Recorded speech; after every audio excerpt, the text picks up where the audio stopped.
We've been talking about it all year, how much real estate has appreciated over this past year and certainly the end of 2020.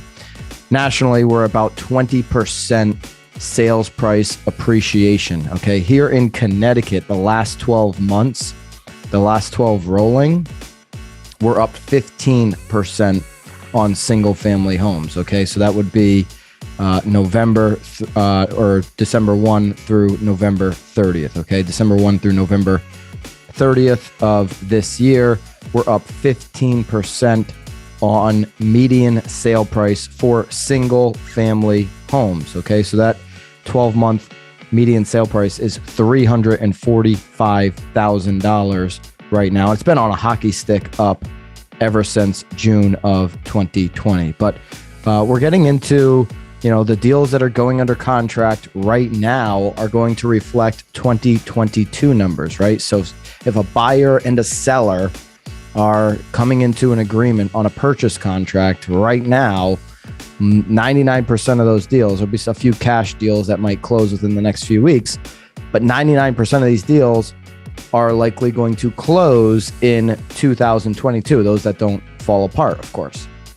What are the forecasters predicting for 2022? What do those prices look like? So I'm going to tell you right now where the housing market is going in 22, and this is told by 7 leading forecast models. Okay, so the two big real bulls on where this market is going in terms of home prices, okay, would be Zillow and Goldman Sachs. This whole year we've been talking about 2021 record prices for single family homes in the state of Connecticut, prices that this market has never seen before.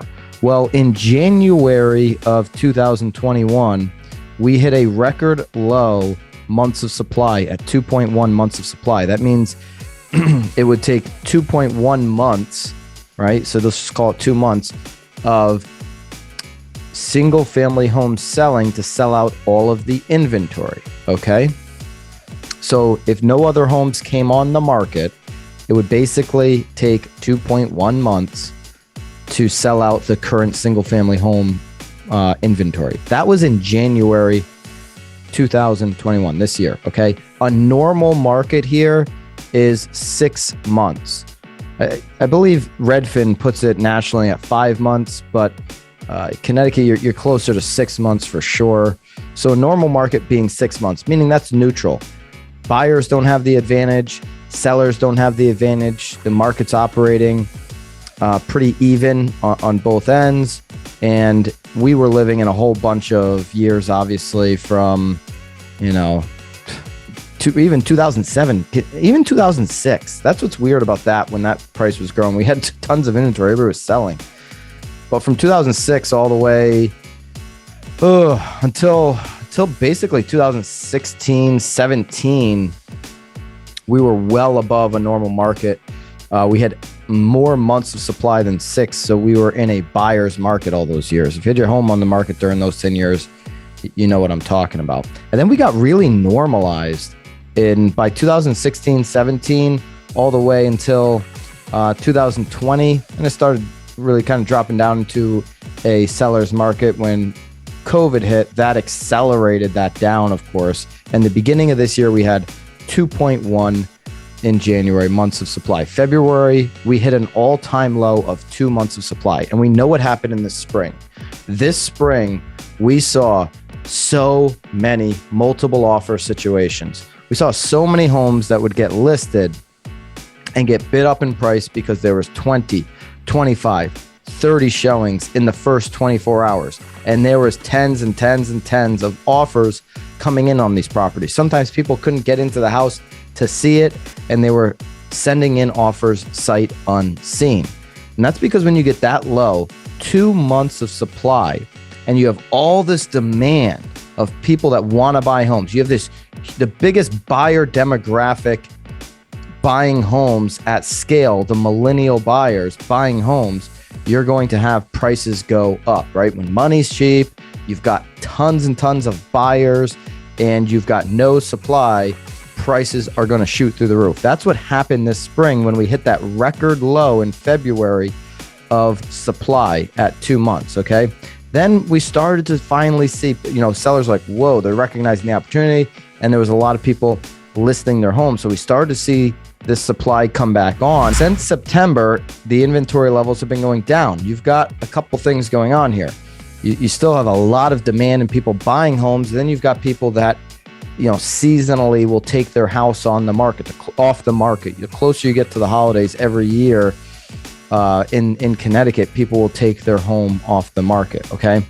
Well, October and November historically are pretty good months still to sell your home. In fact, prices will usually tick up in November. We saw that this year. Okay. Prices will usually start dropping when people go back to school a little bit, because if there's somebody that's impacted by having their family in school, whatever, they may stop looking, right? So September, October, you usually see prices go down a touch on the closings and the sales, and then you'll see them pop up a little bit in November, then go down December, January, and start February, March going back up. That's been the seasonal trend going back 20 years in Connecticut. All right, and that even happened this year in November. Well, inventory though dropped from October 2.4 months to 1.9 months in the month of November for single family homes.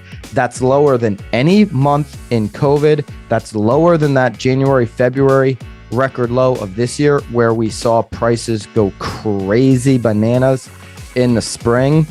I mean, it would take a lot of homes in December and January to come on the market, which historically has never happened, for this thing to get back up over 2 months of inventory.